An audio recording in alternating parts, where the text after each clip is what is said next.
المشكلة اليوم اللي رح جبت لكم الحل كيف نواجه مفتاح صعب الشد. اللي نفترض هسه بدي شد او حتى بدي رخيه بيكون عصيان كتير. طبعا السبب هو الرطوبة.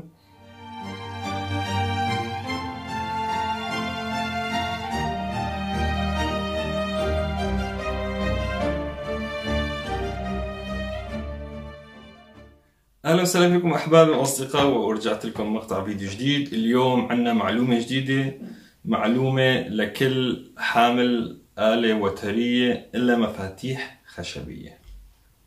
تمام اصدقائي، واليوم في مشكلة لازم نلاقي لها حل، اللي هو المفتاح عندي قاسي كتير، علقان ويا دوب عم يمشي. طبعا انا آلتي الحمد لله ما فيها شيء، بس انه عم بعطيكم نموذج عن الآلات اللي مفاتيحها قاسية ومثلا بدك تدوزنه فيا بيطلع كتير يا بينزل كتير، فبتكون صعبة. يعني قاسية وبنفس الوقت بتصحت. يعني لما تكون قاسية تصير اي نقرة صغيرة تاخذ العلامة كتير كمان، يعني ما بصير حساس. يعني تصير مثلا عن نكشة بتعطيك العلامة ما عم تعطيك، لأنه صايرة قاسية عم تاخذك مثل ما هي بدها.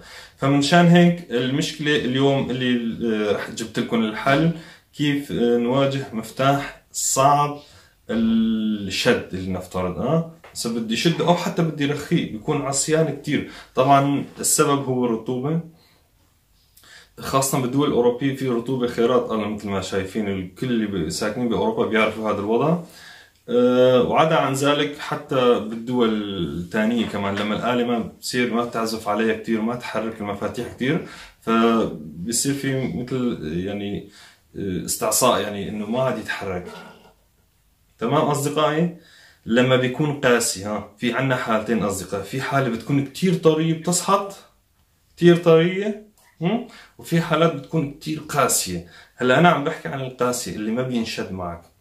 هون بهاي الحالة أصدقائي بتحاولوا تفكوه كيف ما كان، ما بعرف، بدون ما تكسروه. تطالعوه بس طلع تجيبوا بودرة أطفال.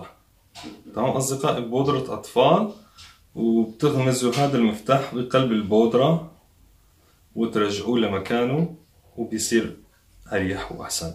البودرة هون بيقتل الرطوبة وبيعطيها النعومة بالتحرك، يعني بيسهل عليها الحركة.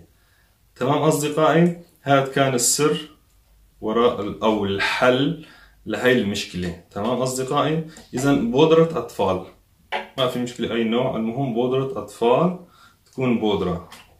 تمام أصدقائي، فوقتها بيصير مفتاح بيجاوب معاكم، يعني ما عاد يصير قاسي مثل أيام زمان. تمام أصدقائي، وهيك حلينا مشكلة المفتاح لما بيكون قاسي. وإن شاء الله بالفيديو الجاي رح أشرح لكم كيف الحل مع المفتاح اللي بيزحط، اللي بيكون سهل كتير، رخو كتير، يعني فاتح جورة وكل ما تشد يرجع. تمام. طبعا في إلى حالتين يعني إنه تزحط معك، فبفيديو آخر رح أحاول أشرح ليش بيزحط كتير. تمام أصدقائي، هذا كان الحل للمفتاح القاسي، إنه تحطوه بالبودرة، تغمزوه مرة بالبودرة وترجعوا مكانه، وإن شاء الله بيرجع منيح. تمام أصدقائي، هذا كان الحل مشكلة المفتاح المستعصي اللي ما بينشد. هذا كان كل شيء لليوم، ولا تنسوا الدعم واللايك وتعليقاتكم شباب صبايا. دمتم بأمان الله أصدقائي أحبابي. تشاو.